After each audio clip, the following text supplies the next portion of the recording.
Well, let's face it, guys. There's only going to be one big story that we're going to be talking about for the British Grand Prix, but let's touch on that later. Um, let's just start off. British Grand Prix, absolute banger. It always delivers, doesn't it? I don't know whether it's the track layout, whether it's where it is in the hills, whether it's the climate of what it's like in Northamptonshire in the UK, the fact that it's unpredictable, but it always provides an incredible atmosphere and an incredible race. So much so that I'm wondering whether we should be considering this Grand Prix as the jewel in the calendar for Formula One rather than Monaco. Contentious opinion, but I stand by it. I stand by it. So we do exactly the same as we do before. We're going to focus on big winners, underrepresented winners, um, major talking points, and stories that have come out from it, and we will just chat and see how things go. So, who are our big winners from the British Grand Prix? Well, there's one. There's one big one. He's the big one in the picture, but let's address it in sort of like the underappreciated ones first, and then we will focus on Nico Hulkenberg. First big winner, I have to say, is Pierre Gasly. P6, wasn't it? I think he finished in the race. Um, Absolutely incredible stuff. Absolutely incredible stuff from Pierre Gasly. Drove an incredibly fine race. I think he was good in qualifying as well. He was just constantly there. Absolutely amazing, stunning performance, and we know that the Alpine is a dustbin going backwards, but still got some good points on that. There's some more points to talk about on Alpine, but we'll talk about them later.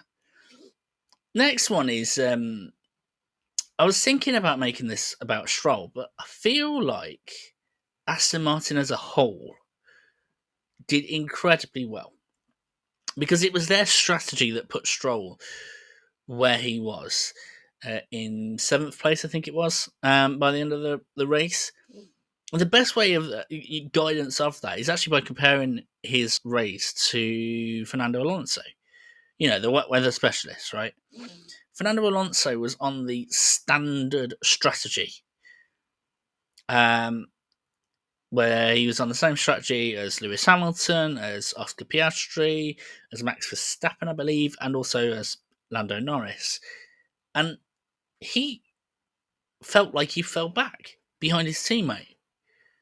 That wasn't that Fernando Alonso's strategy was bad, but Lance Stroll's strategy was incredible.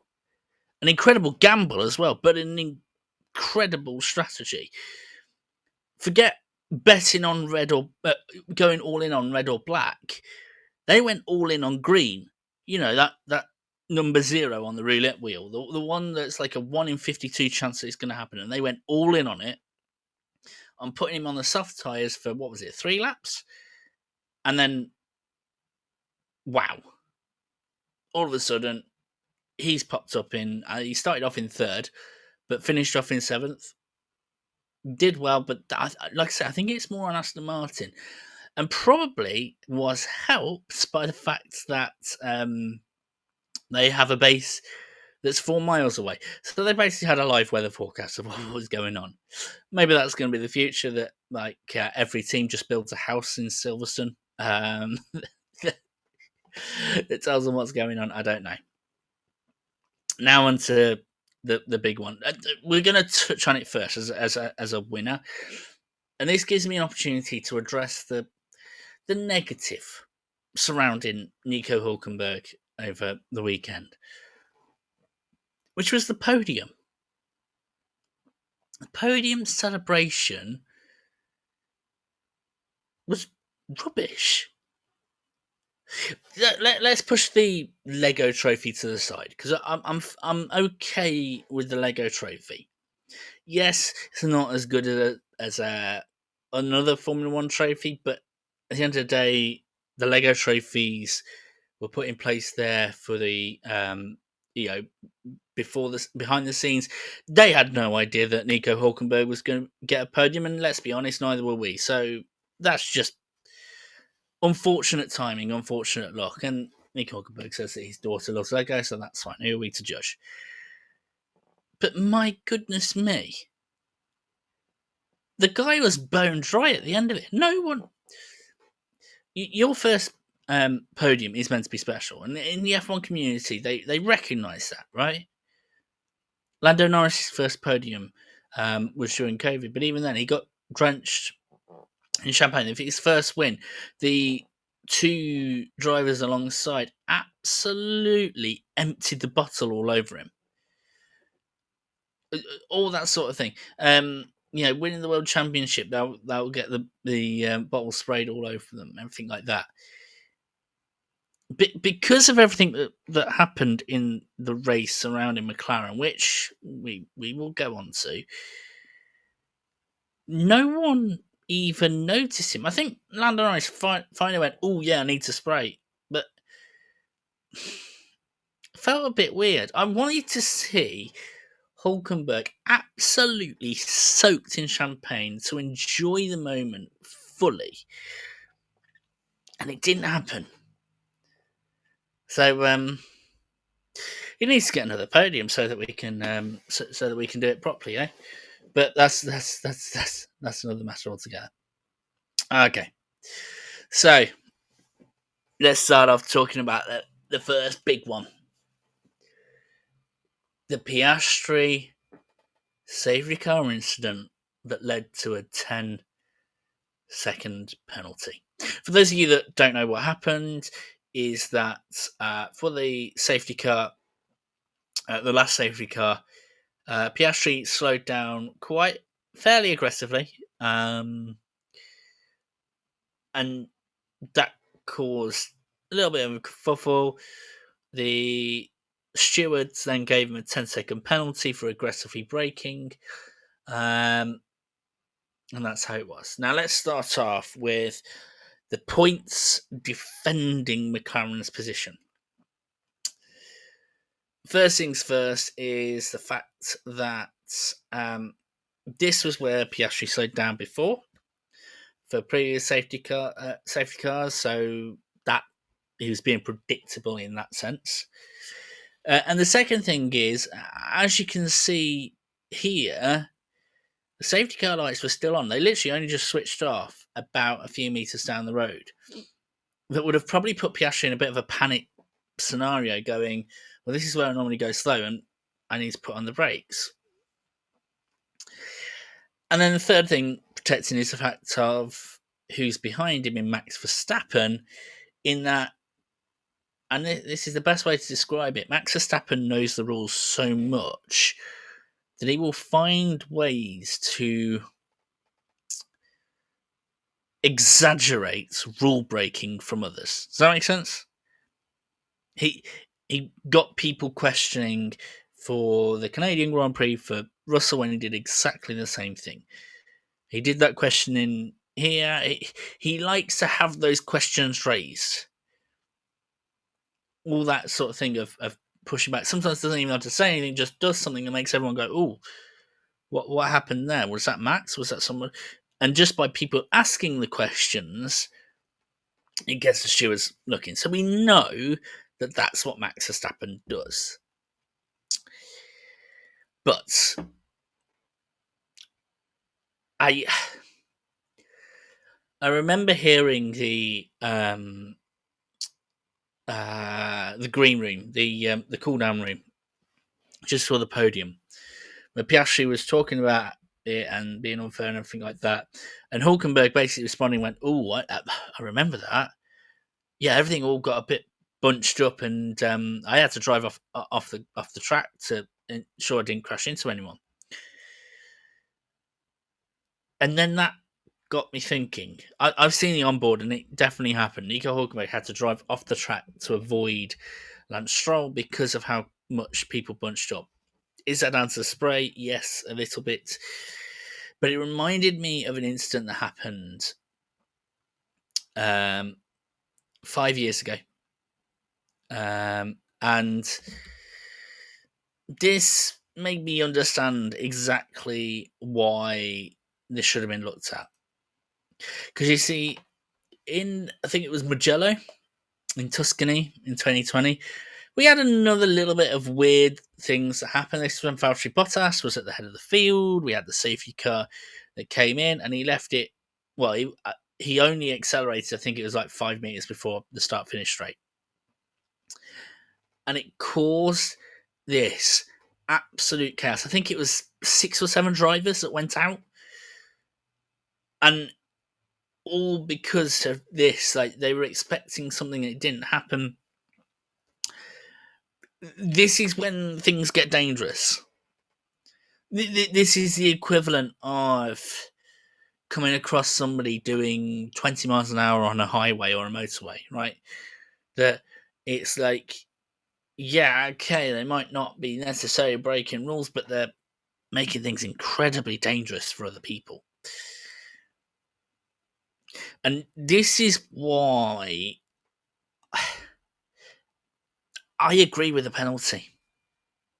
I almost agree with the 10-second penalty as well, because if I was judging this, let's say that this was like a free for all, trying to work it out, it's certainly closer to a 5-second penalty than 10-second penalty, but it's still in between the two.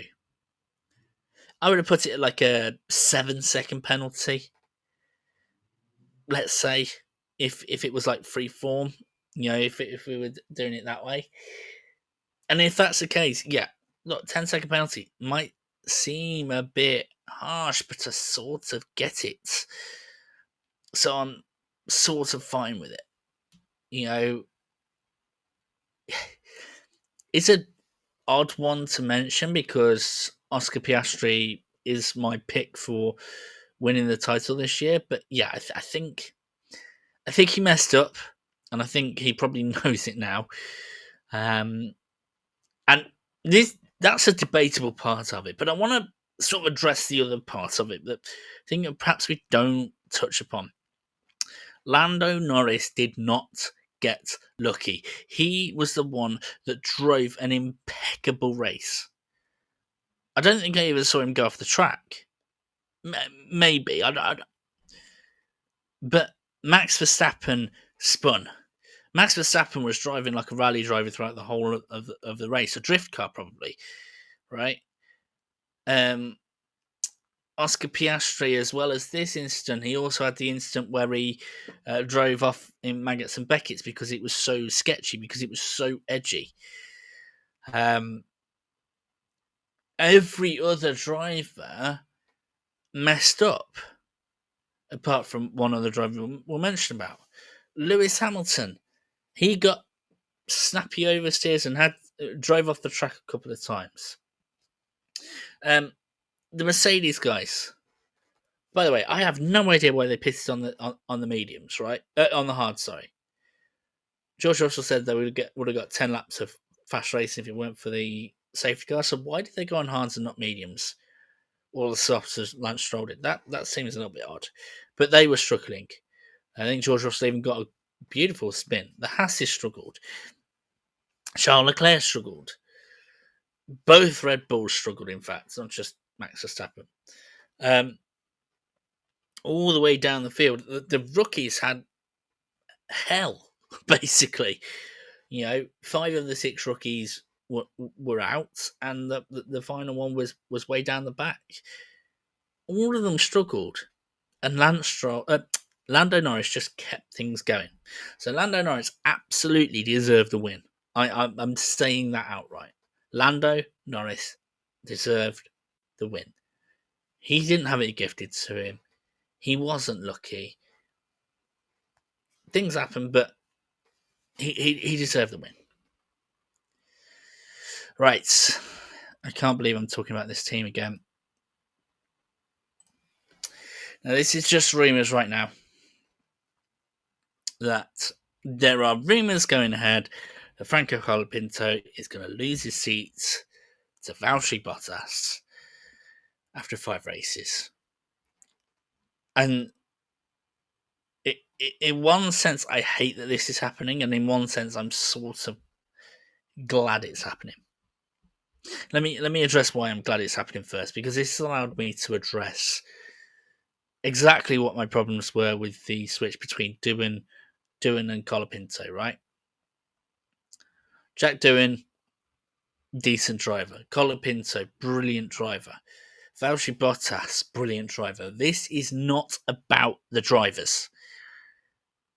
My problem with this isn't the problem that Valtteri Bottas is going back onto the grid. Just like my problem with Colapinto replacing Doohan wasn't the fact that Colapinto was going back onto the grid. These are brilliant drivers. But even these rumours flying about is not probably doing Franco Colapinto any good whatsoever, right? We are talking about Formula One drivers in the infancy of their careers. Colapinto, this is like his 10th race ever. Jack Doohan had 5 races and lost out. These are the years that are the most important. Those first 2-3 years of struggle. Look at Yuki Tsunoda as a great example where he had a bit of struggle, a little bit of overdriving before he finally got into a smooth place. Look at what happened to Alex Albon. Got pushed back at Red Bull and AlphaTauri to the point where he completely lost his confidence, and we're only starting to see it in the past year or so. Same with Pierre Gasly, right?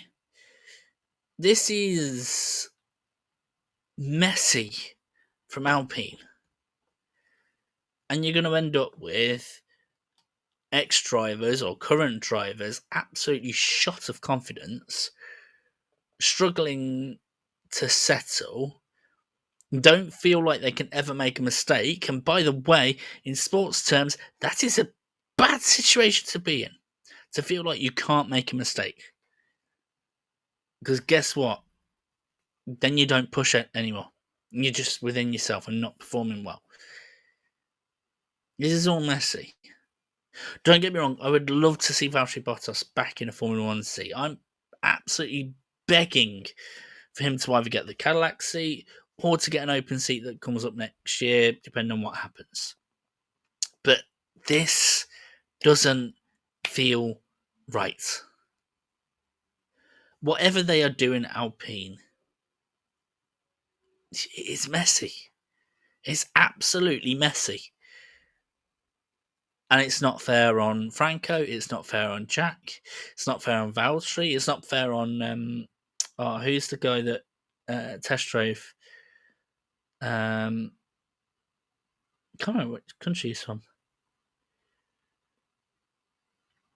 There's another driver that's a reserve driver for Alpine that also hasn't potentially got a seat.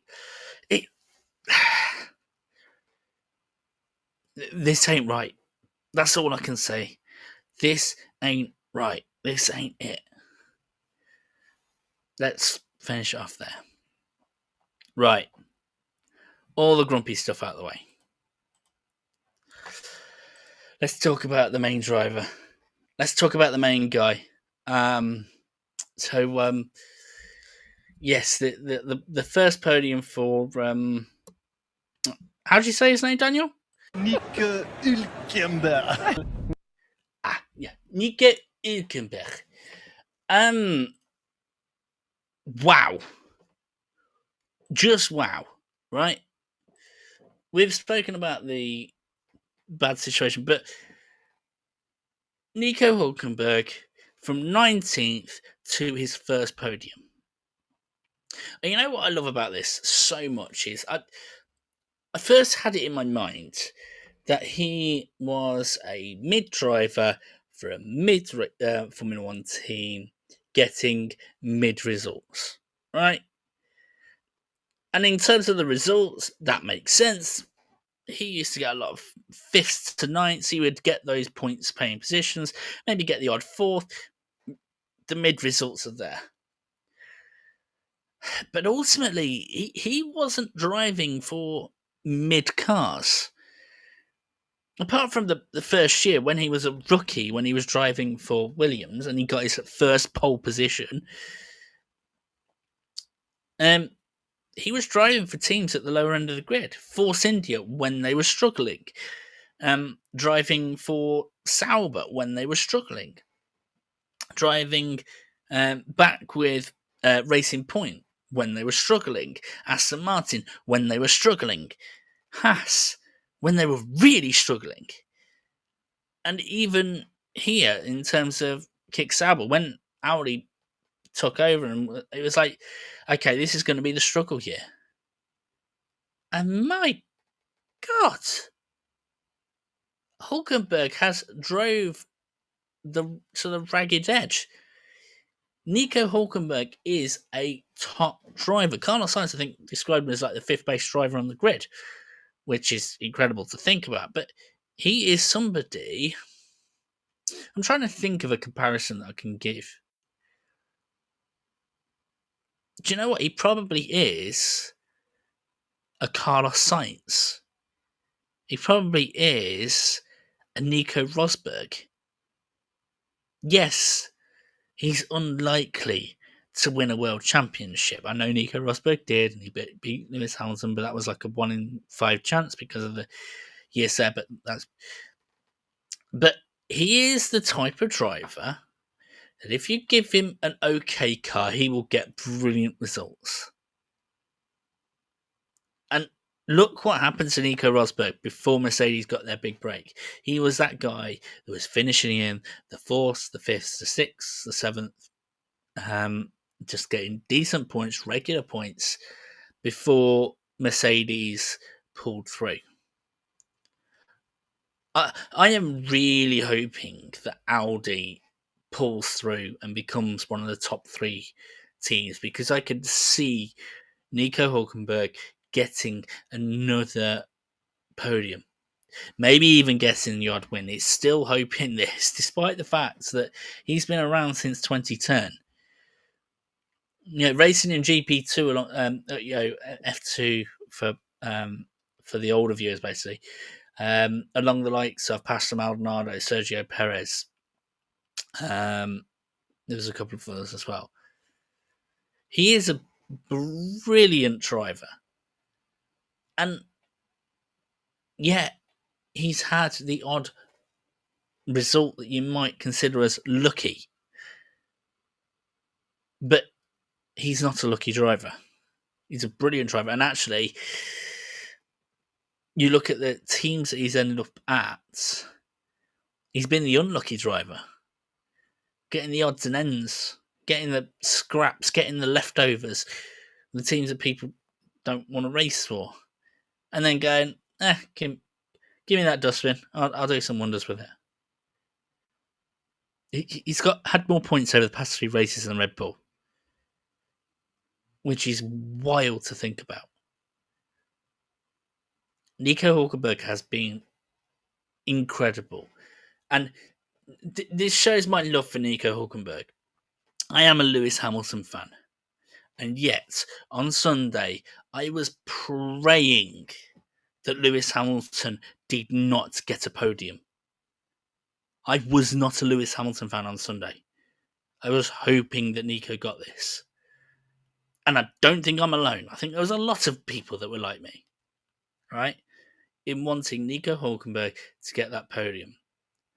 I was also half hoping that McLaren would crash into each other, so I wouldn't have to have that dilemma of Lewis Hamilton missing out on a podium.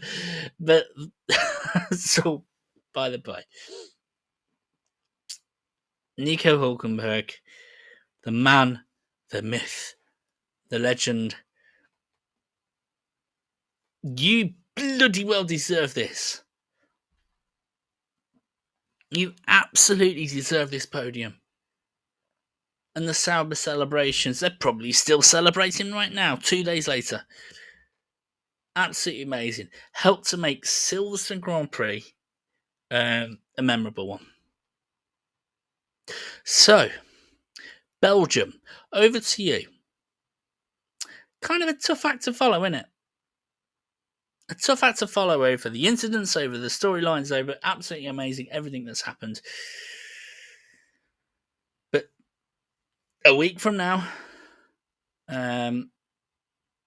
we'll be looking ahead to that, and I hope you guys enjoy Belgian Grand Prix. Don't forget to like and subscribe, and until next time, take care of yourselves.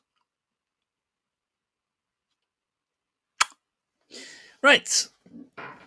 Okay. Right. Here was this dissenting canister.